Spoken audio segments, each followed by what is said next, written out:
Good morning, friends. So we're using a slightly different text setup today since our usual text setup is not working correctly. So please excuse the low visual quality today. It's the best that we've got. So welcome to Gita, Gabriella, Elaine, Ella, Lilia, Sally, Jens, Scott, Bradley, James, Nora, and Edward. Welcome everyone. So as mentioned, today we'll be looking at the final section of the Satipatthāna Sutta. So I'll go ahead and post the link in just a second. Hello, Marielle. Bradley says the video is pretty good quality. You're too kind. So I just posted the link. Maybe we can remove that. Yeah, okay. So I've just posted the link if you'd like to follow along with the text. Ayasoma is removing the extra lighting. Okay. Maybe better, I don't know. It may or may not be better. So let us know if there's any difficulties which come up. Otherwise, we'll continue doing what we're doing. So, we have at this point come to the final section of the Satipatthāna Sutta, and at this point it's necessary for me to talk a little bit about the structure and origin.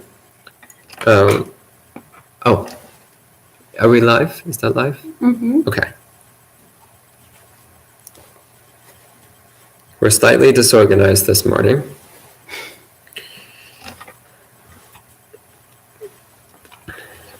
So as I was saying, we've come to the final section of the Satipatthāna Sutta, and at this time it's necessary for me to talk a little bit about the structure of the Satipatthāna Sutta, because it becomes very relevant with this last section. The structure and the history. So I don't normally go much into the history of the formation of the suttas because it's mostly irrelevant. But on this occasion, it actually does have some relevance. So I'd like to speak a bit about this. First off, it's important to acknowledge that there are at least 6 different versions of the Satipatthāna Sutta, plus at least 2 other Abhidhamma-style compilations. So the 6 versions of the sutta, there are 4 which are preserved in the Mahayana Sutras, which are preserved in the collections of suttas which were translated into Chinese very early on in Buddhist history. So these are very old translations which are quite similar to each other and quite similar to the Theravada suttas as well. Then we have 2 different versions of the Theravada Sutta. So we have the Satipaṭṭhāna Sutta and the Satipatthāna Sutta. Then we have 2 Abhidhamma-style compilations of Satipatthana material. So one from the Theravada Abhidhamma and one from the Prajnaparamita literature. So in total, that's 8 different versions of the Satipatthana material. And there is remarkable difference in the content contained in this final section, so Dhammanupassana, between these different versions of the text. So I would first just like to point out, by the way, that there are 2 different Theravada suttas. There's the Satipaṭṭhāna Sutta, which is what's found in the Majjhima Nikaya. And there's the Satipatthāna Sutta, which is found in the Digha Nikaya. And the 2 are almost identical in content up until the end of the Dhammanupassana section, where the Satipatthāna Sutta includes a very long analysis of the 4 Noble Truths and the Noble Eightfold Path, which is more or less copy-pasted from the Saccavibhanga Sutta. And one of the peculiarities in recent Buddhist history was about 100 years ago in Burma, they decided to delete the Satipaṭṭhāna Sutta from the Majjhima Nikaya and replace it with the Satipatthana Sutta from the Digha Nikaya. So in the Burmese canon, they have only the Digha Nikaya version in both the Digha and the Majjhima Nikaya. Whereas in the Sri Lankan and Thai canon, they still preserve the shorter version in the Majjhima Nikaya, the Satipaṭṭhāna Sutta in the Majjhima Nikaya. So the version that you'll find on my website is actually the Digha Nikaya version, the Satipatthāna Sutta, which includes that long analysis of the Four Noble Truths, the Noble Eightfold Path from the Satyavibhanga Sutta, which I won't go over today because we just went over the Satyavibhanga Sutta a few days ago. So if you want that long analysis, you can find it there. So there's no point in me going over it again today. So setting aside that section, then looking at these different versions that we have of the suttas. So comparing the Satipaṭṭhāna Sutta from the Theravada tradition with the 4 different versions that we have through the Mahayana canons. So we have the Dharmaskanda version, the Sarvastivada version, the Sariputta-Abhidharma version, and the Ekayana version. So what we have in common between all versions of the Satipaṭṭhāna Sutta, all of them include in this section the 5 hindrances and the 7 factors of awakening. That's what's common through all of them. The 6 sense bases, the 6 senses, are included in 3 of the 4 Mahayana versions and in the Theravada version. So that's pretty well attested through all of them. The Four Noble Truths is found only in one of the Mahayana versions and in the Theravada version. The 4 jhanas is found in one of the Mahayana versions, and it's found in the Digha Nikaya version, the Satipatthana version of the Theravada text, but not in the Majjhima Nikaya version. Then there's only to be found in the Theravada version do we see the 5 khandhas, the 5 aggregates or components of being. And I think this is quite interesting because I always found the 5 khandhas a little bit out of place because it directly refers to the body in a section which is talking about mental objects. So it always seemed a little bit strange to me, unless we relate to the body as a mental object, as I mentioned yesterday, which is a perfectly valid way of thinking about it, but it still seems a bit extraneous since we already had a long section on mindfulness of the body.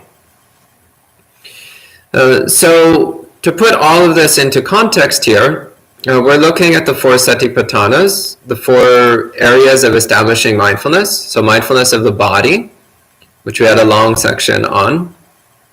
And there's some interesting variations between the body mindfulness section between the different versions of the Satipaṭṭhāna Sutta, but I chose to skip over that last weekend because it's not terribly relevant. It's not as relevant as it is in this section. So mindfulness of the body, mindfulness of Vedana, which is feeling, mindfulness of the mind, Chitta, and then mindfulness of Dhamma, which is translated here as mindfulness of phenomena, which is a little of a bland, unsatisfying translation. But this is to do with the nature of the word Dhamma. So the word Dhamma has 3 primary meanings in the Pali Canon, and a number of secondary and less common meanings. The 3 primary meanings are, first off, Dhamma can mean any phenomenon at all, in which case it's nearly identical to the word sankhara. So virtually any conditional object, conditional phenomenon, any thing of any sort can be called a Dhamma, can be called a phenomenon. The second major use of the word Dhamma is mental object in specific. So we see this used in places such as the 6 senses, In the six senses, it says the mind, or consciousness rather, the mind consciousness is aware of Dhammas, it's aware of mental objects. So in that case, Dhamma is referring specifically to thoughts and emotions and other mental objects. And the third major use of the word Dhamma is to mean the teachings of the Buddha. So these are the three main uses of the word Dhamma. There's a number of other uses which are not relevant here. Those are the three main ones. So one of the long-standing debates is which one of these three meanings is most relevant to the Satipaṭṭhāna Sutta, which is most relevant to these four categories of mindfulness. And the most common interpretation is that here, Dhamma has the meaning of mental object, of mind object, that which one is cognizing through the mind, that which one is aware of through the mind. So the objects that appear in the mind. So this then fits into the overall scheme. So mindfulness of the body is the start, then mindfulness of feeling, Vedana, then mindfulness of the mind, so in particular states of mind and characteristics of mind, and then mindfulness of mental objects.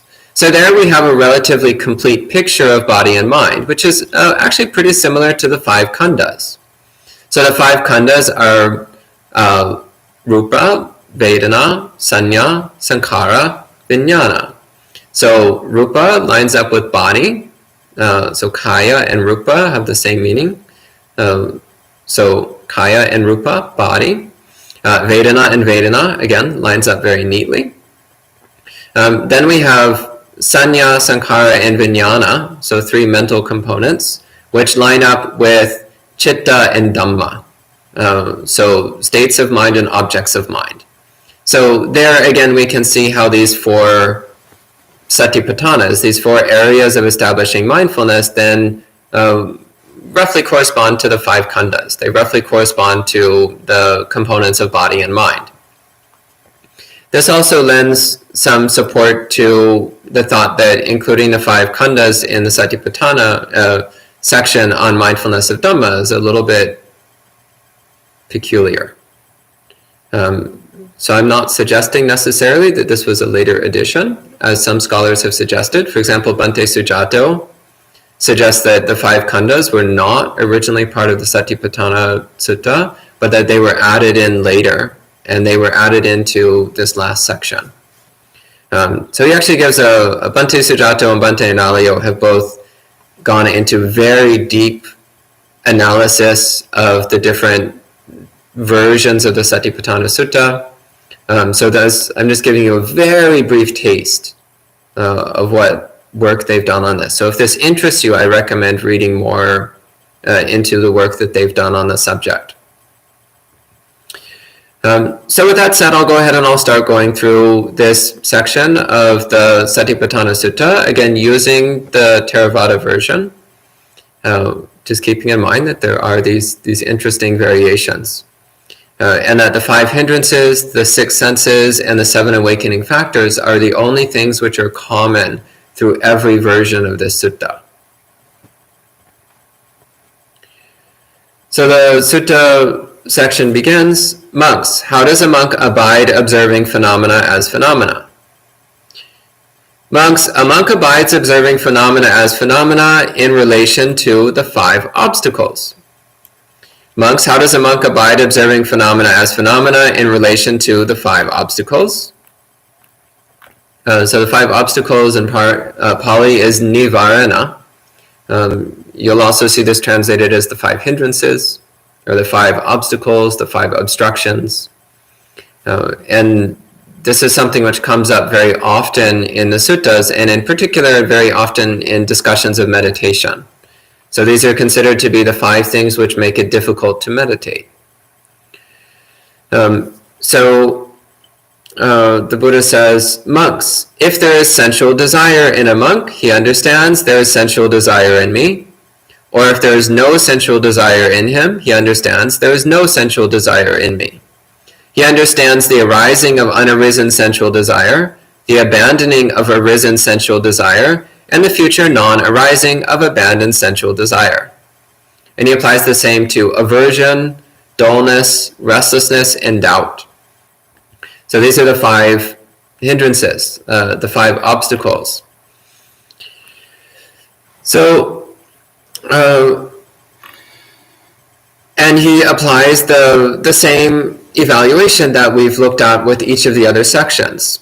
So in this way, one abides observing phenomena as phenomena internally or externally or both, or one abides observing the nature of manifestation or cessation or both, or mindfulness that there are phenomena is established to the extent necessary for knowledge and awareness, and one abides independent, and one does not cling to anything in the world.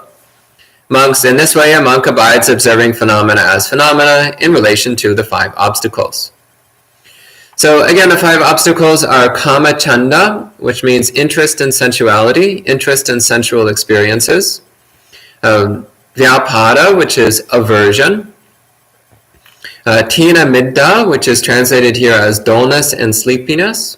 So a hazy, unclear mind. Uddhacca kukucca, translated here restlessness and anxiety. So an agitated mind. And vicikicca, translated here as doubt or skepticism. So the mind which is skeptical or doubtful, especially about the Buddha's teachings and the practices that the Buddha taught. So with each one of these, one knows if it's present or if it's not present.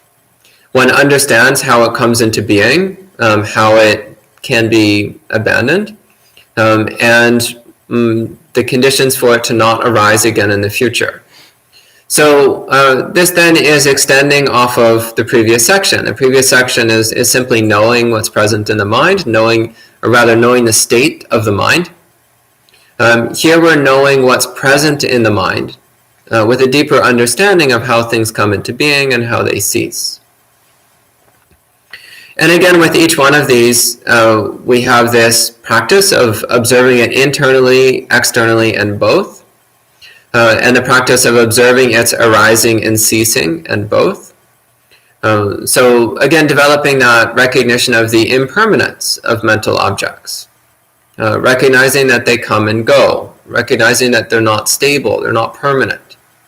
They're not the essence of who we are. And he says, or mindfulness that there are phenomena is established to the extent necessary for knowledge and awareness. So just to be aware. Aware that there are mental objects coming and going, but without getting too caught up in trying to identify exactly what they are. We just let the thoughts and images come and go in the mind without making an issue out of them. And one abides independent and does not cling to anything in the world. So again, this emphasis of not grasping at the mental objects, not trying to hold on to them or keep them. Not trying to make them stay any particular way, but just letting them come and go in their own way without being involved. Then the next section is mindfulness of the 5 components, which, as I mentioned before, has always felt a little bit out of place for me in this part of the sutta. This is supported by the cross-tradition textual comparison, which does not find this section in any of the other versions of the Satipatthana. So, as I mentioned, there's a total of actually 8 different versions of the Satipaṭṭhāna Sutta, which are mostly identical, but 7 of those 8 do not have this section.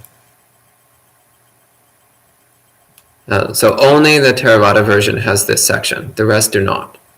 Nonetheless, here it is. So I'll read it anyway, just for the sake of completeness.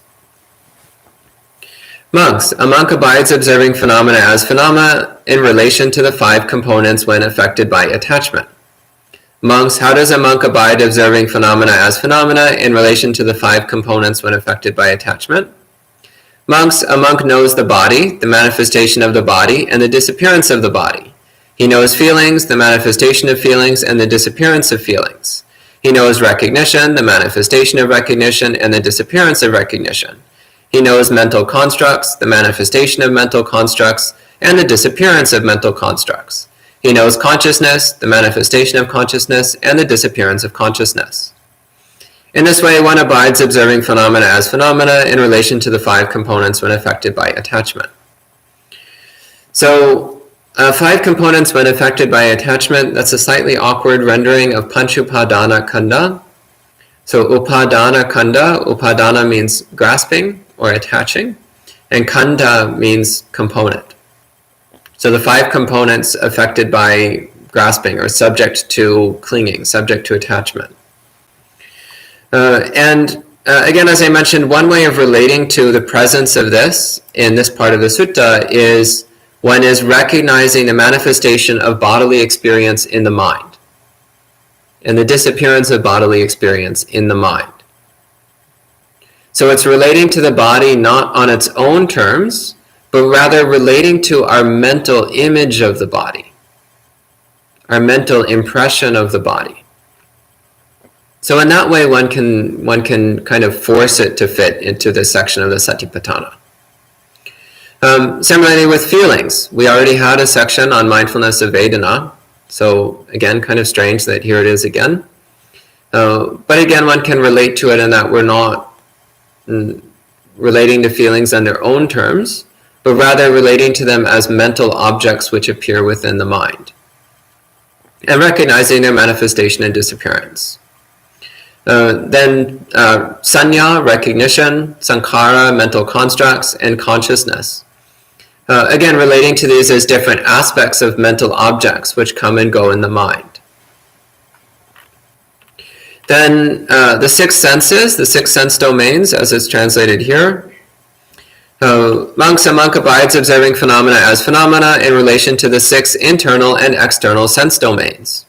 Monks, how does a monk abide observing phenomena as phenomena in relation to the 6 internal and external sense domains?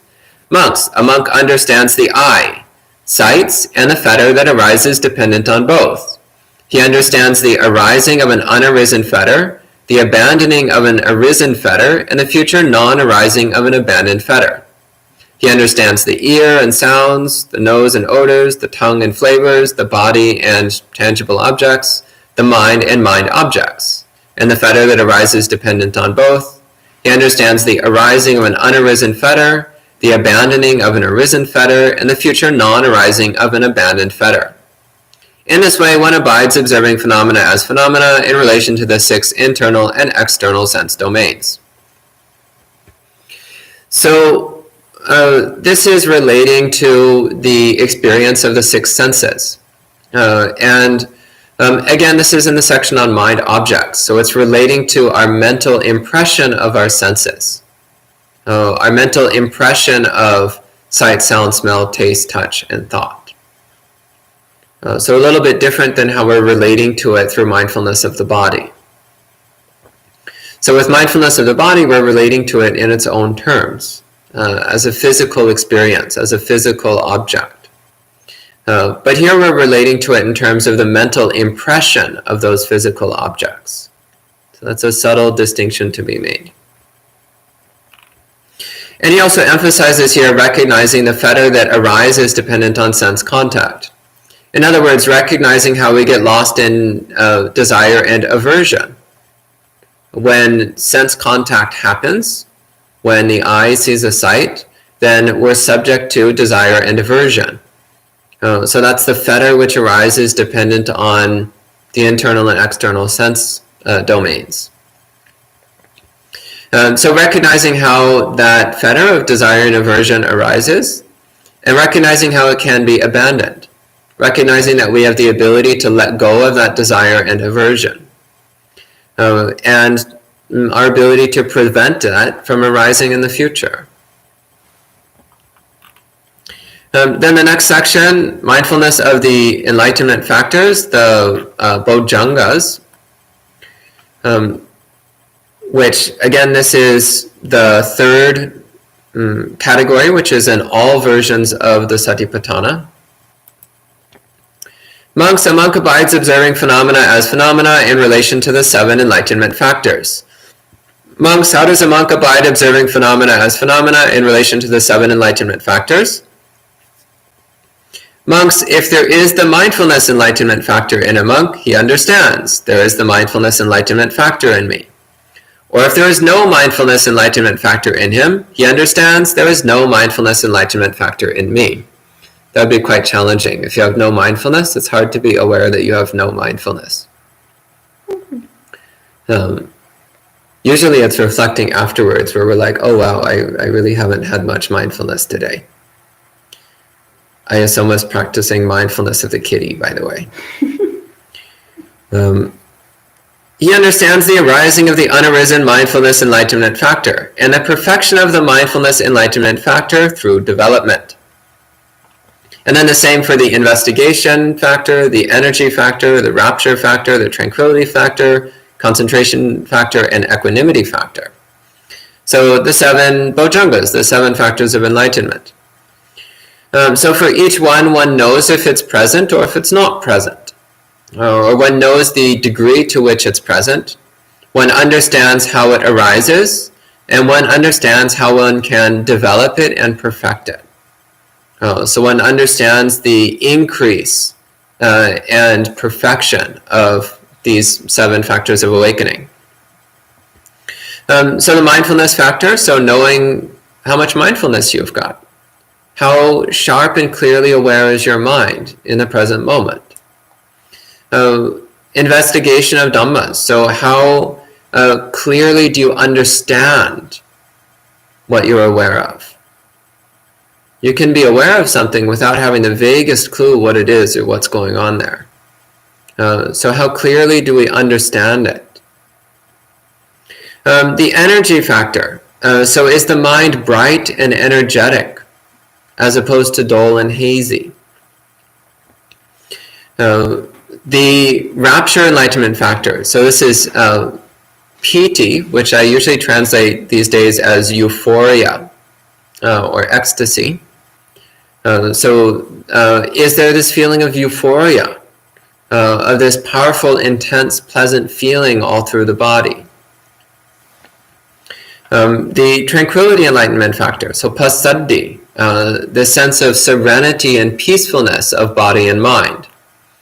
The concentration factor, so that's samadhi, so unification, collectedness of mind, non-dispersion of mind. And the equanimity enlightenment factor, so equanimity is not being disturbed by pleasant, unpleasant, or neutral. So one recognizes if these aspects of mind are present or not. And one understands how they arise, and one understands their development. So this is another aspect of mindfulness of mental objects. So then we have mindfulness of the Four Noble Truths, which, as I mentioned, is found only in the Theravada Sutta and in one of the 4 Mahayana versions. So this says, monks, a monk abides observing phenomena as phenomena in relation to the Four Noble Truths. How does a monk abide observing phenomena as phenomena in relation to the Four Noble Truths? Monks, a monk understands suffering as it is. He understands the cause of suffering as it is. He understands the cessation of suffering as it is. He understands the practice which leads to the cessation of suffering as it is. So it's a clear understanding of the Four Noble Truths in terms of our mental experience. So it's recognizing dukkha as a mental object. And it's recognizing the craving which causes the arising of dukkha. And it's recognizing the cessation of dukkha when it occurs. And it's recognizing the elements of the path which are bringing about the cessation of our dukkha. So in this case, we can see how it relates to observation of mental objects. So then at this point, there goes into the very long analysis of the Four Noble Truths and the Noble Eightfold Path. Again, if you're interested in this, Satipatthāna Sutta, you can look up the Satipatthāna Sutta, and if you like, there's the talk I gave on it recently. You can go through that. Otherwise, we can skip over this section. So it goes through a lot of analysis there. And then we come to the conclusion paragraph. And the Buddha says here, monks, Whoever develops these 4 establishments of mindfulness in this way for 7 years can expect to attain one of 2 results: final knowledge in this life, or if there is some remainder, non-return. In other words, if one sincerely practices in this way, so following the 4 Satipatthanas, for 7 years, then you can attain full enlightenment. Or if you're not quite able to attain full enlightenment, then you can become a non-returner. Some of you might have already been practicing for 7 years or more. I've been practicing for more than twice that. And I'm not yet even a non-returner, let alone an arhat, so you might be a little bit disappointed about this. But that just indicates that we're not practicing with sufficient commitment, with sufficient completeness and thoroughness, with sufficient dedication. Then the Buddha continues, monks, let alone 7 years. Whoever develops the 4 establishments of mindfulness in this way for 6 years, 5 years, 4 years, 3 years, 2 years, 1 year, 7 months, 6 months, 5 months, 4 months, 3 months, 2 months, 1 month, a fortnight, or 7 days, can expect to attain one of 2 results: final knowledge in this life, or if there is some remainder, non-return. So in other words, if you practice the Satipatthanas with full commitment and sincerity for 7 days, then it's possible to attain enlightenment. That's pretty encouraging. So here the Buddha is emphasizing that enlightenment is attainable. It's not necessarily something which takes countless lifetimes, or even necessarily dozens and dozens of years. But it's something which is attainable if we put forth extraordinary effort and commitment. And it's something that we can reach in a relatively short amount of time. So the problem that we face is normally simply that we're so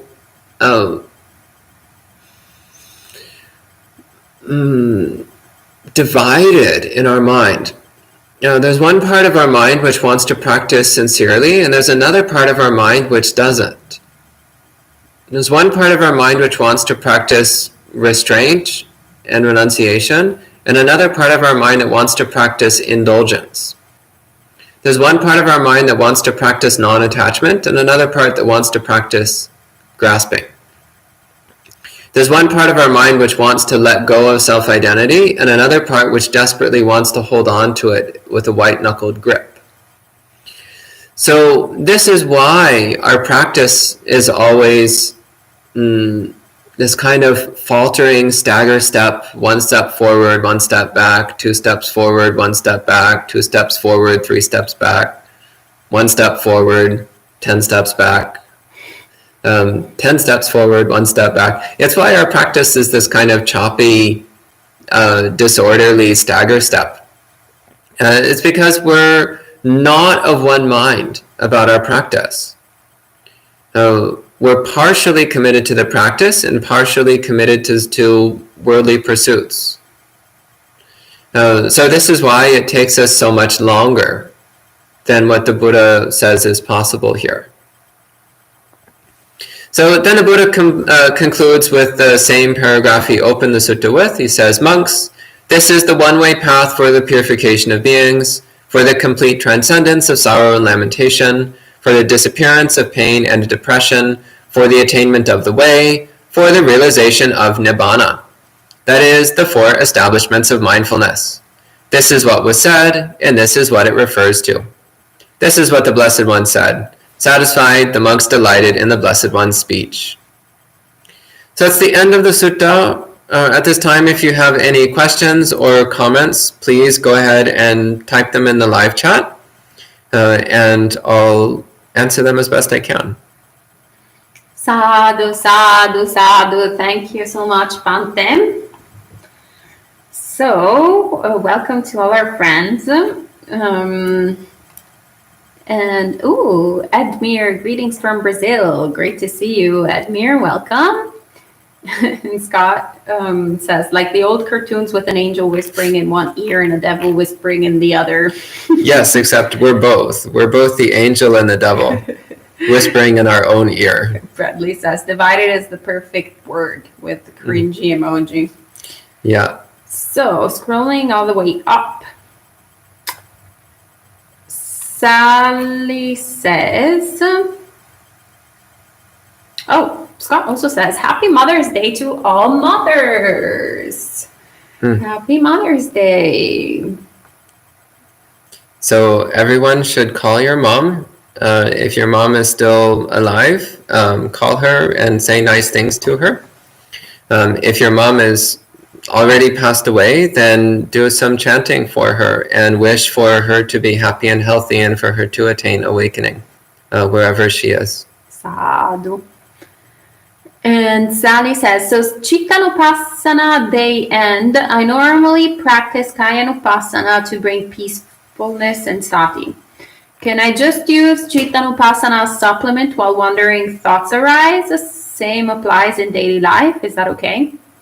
Yeah, if it works. Again, this is the real test for our practice, is does it work? Does it lead to a reduction in defilements and an increase in wisdom? Does it lead to a reduction in scatteredness and an increase in samadhi? Does it lead to the development of the 7 enlightenment factors? This is what we really need to ask ourselves. So even if you get a piece of advice from a teacher and you start trying it out and you realize that it's not working or it's even making things worse, then maybe that's not the right advice for you. But if you experiment with something and it seems to be working well, then maybe it's working. It's still good to communicate with teachers and let them know what's going on, because often they help to illuminate another side of the picture for us.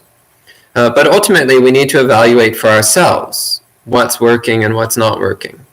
So the question is, does it work?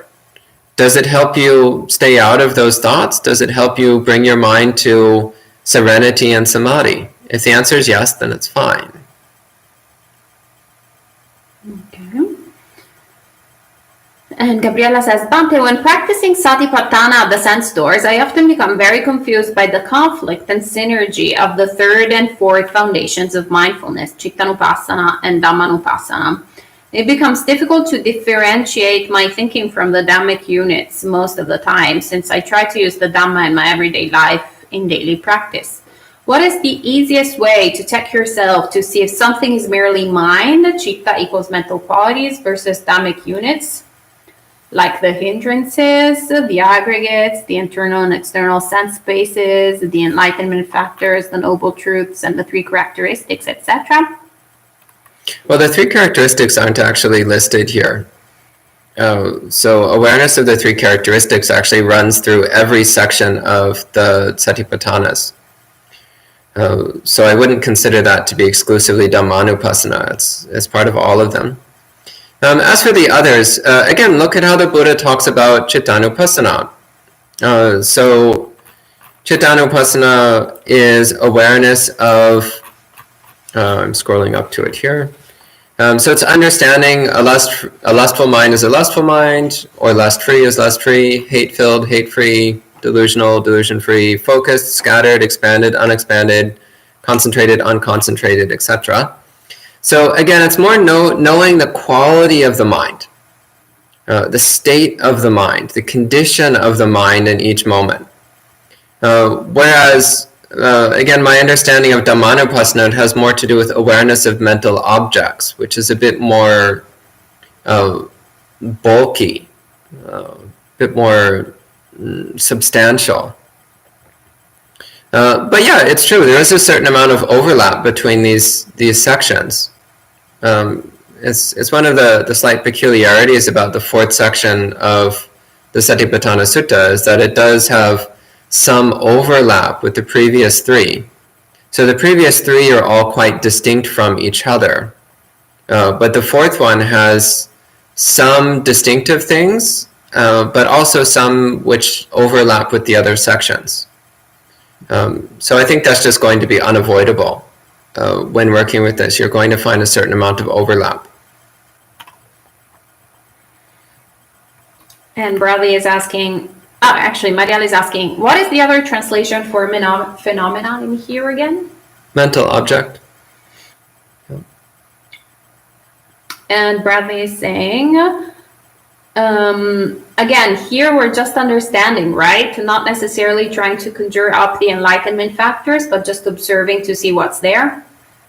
Well, technically, by practicing Satipatthana, you are conjuring up sati, hopefully, Dhammavicaya, Virya.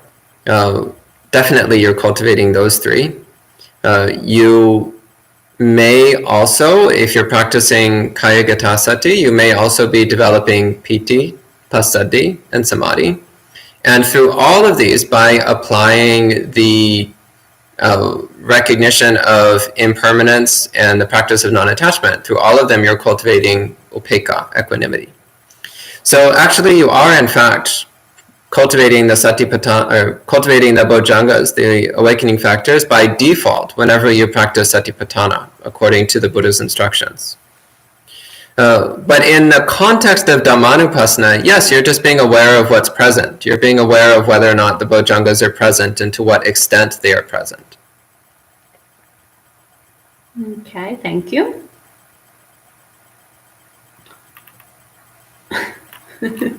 Marielle says, this is a very heavy part of the sutta, so much. And Boone is saying, I'm practicing Chittanupassana during my daily life, and it is really good, really improved my mindfulness. Great. Good. Yeah. And James says, does the sense-based sati meditation work similar to the sense-based perception of not-self? I would say that the sense-based perception of non-self builds upon the sati practice. So with awareness of the sense bases as just being a process that unfolds naturally, then one starts to remove the sense of me from the middle of it. So there doesn't need to be me seeing things. There's just seeing. So this is clearly laid out in the Bahya Sutta. Well, clearly. It is clear, but it's in that incredibly concise Zen-like way. Yeah, in the Bahya Sutta, it's quite clear that by just observing the sensory experience without incorporating the sense of me, then it's a meditation on not-self. Which can lead to full enlightenment. He says, yes, this makes more sense. No pun intended. It's like, yes, I see the sense in this. Yeah. And Mehmet says, thank you for being mindful of unwholesome qualities disappearing by themselves. And if this observation of letting go is the way for liberation, why do we practice abandoning unwholesome qualities in other times?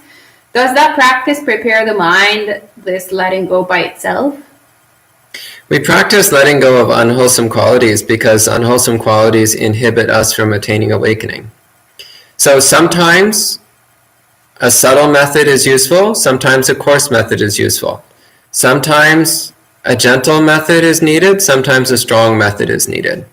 Sometimes a passive method is useful, sometimes an active method is useful. So letting go through impartial observation is a passive method, which is subtle, which means it will work sometimes and be an utter failure at other times. And when it's not working, then we need to use more forceful methods. And in everyday life, our mind is usually not well tuned enough to use subtle methods. So in everyday activities, we normally need to use coarser, stronger methods in order to get the mind under control. All right.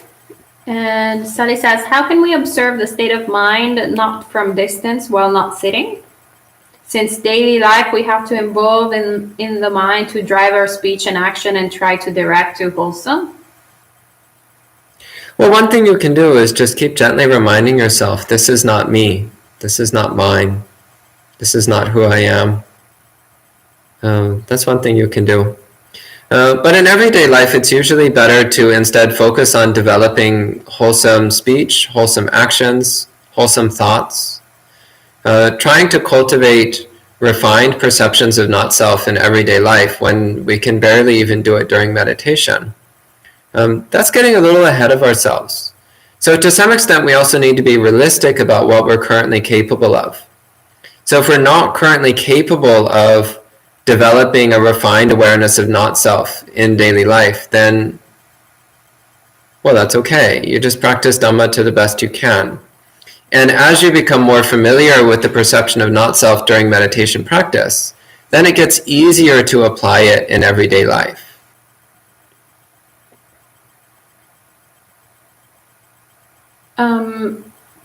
Also, while not sitting, observing the contents of mind is also a kind of Chittanupasana or Dhamma. I felt like observing the thoughts are actually useful to know we are in wholesome, unwholesome stage. Yeah, that's true. Yeah. Again, I would consider that to be more Dhammanupasana, but again, there's some overlap between the two. But yeah, being aware of the state of mind. So if there are wandering thoughts, then being aware that there are wandering thoughts. But making sure that we're not getting involved in those thoughts, that we're not participating in them. This is really important. That's how they come to fade away. And then even if they don't fade away, it doesn't matter because they have no control over us. And Boone is asking, can I say mindfulness of Dhammas is using many objects at the same time during daily life?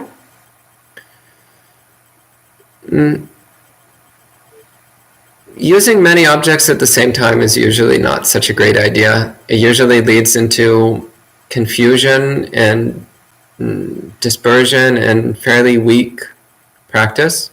It's usually not so great. It can be done, but usually trying to keep more than two objects in mind at the same time is usually not very effective. And Sally says, why do the Burmese replace the sutta with the long one in Majjhima Nikaya? I can only speculate. So this happened in the Burmese Fifth Council, which was a little over 100 years ago. And why did they do it? I don't know. But it's historically documented. They replaced the shorter Satipatthāna from the Majjhima with the longer one from the Digha. Why did they do it? I don't know. But it happened. We have a Burmese here. Let's see if she... It is a council not only by Burmese, right? There's a lot more Sangha from other countries. That was the Sixth Council. Yeah. So the Sixth Council was one which incorporated people from many different countries. And so actually the translations that I do are mostly from the Burmese Sixth Council edition, because it's mostly very good, since it did have people from all the Theravada countries involved. But it does have this one peculiarity in that they did delete the Majjhima Satipatthana and replace it with the Digha Satipatthana. So that is a little bit awkward. But otherwise, I use the Burmese Sixth Council edition because it's really high quality. It's a very good edition. All right. And Bradley says, is there a sutra where the Buddha explains citta? Yeah, a lot of them. I recommend that you read all of the suttas. Cute. You always get that answer from Bhante. Because it's a good answer. Minette says, how can one be conscious of the disappearance of consciousness? Does this occur looking back in time instead of at the moment? So one thing to keep in mind is that the word consciousness is used in two distinct ways in the suttas. So one is the sensory consciousness, so consciousness of a sensory domain. So eye consciousness is awareness of the visual domain. Ear consciousness is awareness of the auditory domain, and so on. But there's also consciousness as a more primal awareness which is not connected to the six senses. And we see this usage in a number of places in the suttas. The most well-known is in the case of Paticca Samuppada, dependent origination. But there's also a number of other places where vijnana or consciousness is used to mean a more primal awareness, not limited to the six senses. So one way of relating to this is that that more primal level of consciousness is aware that the six sense consciousnesses are absent. So one can be aware that there is no sense consciousness operating. And that awareness is happening through that more foundational, more primal level of consciousness. Okay? Not participate, just direct to wholesome, right? Says Sally. So for the five khandhas, Sanya belongs to Dhamma? I think those are two different questions. Oh. So, not participate, just direct to wholesome. Yeah. So when dealing with your thoughts, yeah, that's the correct thing. Don't get involved in any unwholesome or unnecessary thinking. But just keep pointing your mind towards the wholesome. So for the five khandhas, Sanya belongs to Dhamma?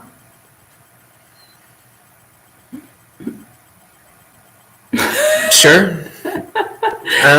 Again, there's a certain amount of overlap with Dhammanupassana, with the other categories, which can make it a little difficult sometimes to piece apart what fits best where. And Chittanupassana and Dhammanupassana in particular overlap a fair bit. So Sanya, yeah, I would probably put that in Dhammanupassana, yeah. And Sankhara and Vijnana or Chittanupassana? No, Sankhara, I would say, well, I'd say Sankharas encompass both. Yeah, Sankhara includes both Chittanupassana and Dhammanupassana. Yeah. Yeah. Great. Probably also knew that you would have said that. Read all the suttas. Yeah, honestly, I don't know why people haven't done this already. So if you read the suttas for 20 minutes a day, you'll get through all of them in 2 years. That's very reasonable. Very reasonable time commitment with a very big payoff. Unless you die beforehand, so maybe you should increase the amount of reading per day. 20 minutes is already a lot for many people. Gabriela says, it took me a few months. Sadhu, sadhu, sadhu. Well, same here. I mean, my first read through of the suttas, I was doing about 45 minutes a day to an hour a day, and I got through all of it in about 6 months. So it's actually quite doable. Like, it's really not a struggle reading through all the Pali suttas. It's only about 3,000 pages or so, 4,000 pages. It's really not much. And Bradley says, I'm working on it. Good. Well done. Good. Keep working on it. And hello, Richard. Welcome. Now, James brings up something interesting, and he says the reason this is difficult to separate is because Sariputta already said perception, feeling, and consciousness cannot be fully disentangled. Majjhima Nikaya 43. What do you think, Bhante? Sure. Yeah. Dai, come on, elaborate.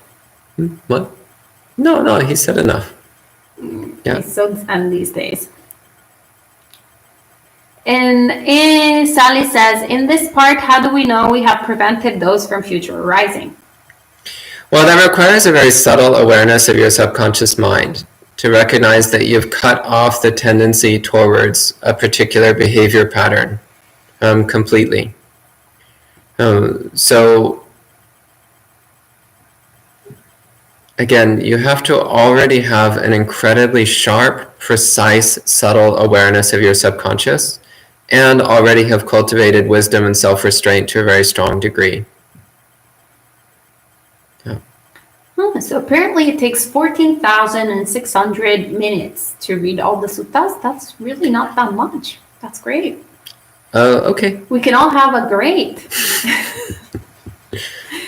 And Gabriela says the only difficulty is the repetitive nature. I find it very helpful, actually. Yeah, it doesn't bother me at all. I actually find it's kind of soothing. It's kind of like chanting mantras. it's repetitive, but the repetitiveness of it helps to settle and soothe the mind. It makes the mind both peaceful and bright. So I find the repetitiveness quite helpful. It doesn't bother me. And Bradley says, so I imagine there's a difference between skimming and analyzing. Well, there's something in between, which is reading. That's what I recommend. But that's why one should read them over and over again, too. And Sally says, we observe how it appears, disappears, prevent from not arising. So do we need to stay there and investigate it? But Bhante also said, just let come and going. Spend one mind moment. And then the next moment, you're just there for whatever appears. So don't dwell on anything. Okay? All right. Hilarious reading as fundamentals, says Jens. All right. Well, I think we're done with Sutta study this morning. It's been a pleasure studying this Sutta with you all. Thank you so much, Bhante. Sadhu, sadhu, sadhu. And Sally says, when meditating today, we just observe whatever arises to identify it. Can you give some instructions, Bhante? Well, so today I would recommend starting each period with a little bit of body mindfulness to gather and collect and stabilize the mind. Then bring your attention to the arising of mind objects. So observing the mind objects that are present, observing their arising and ceasing. That's what I would recommend. Okay. Wonderful. And we will be meeting at 2:30 p.m. for some meditation together.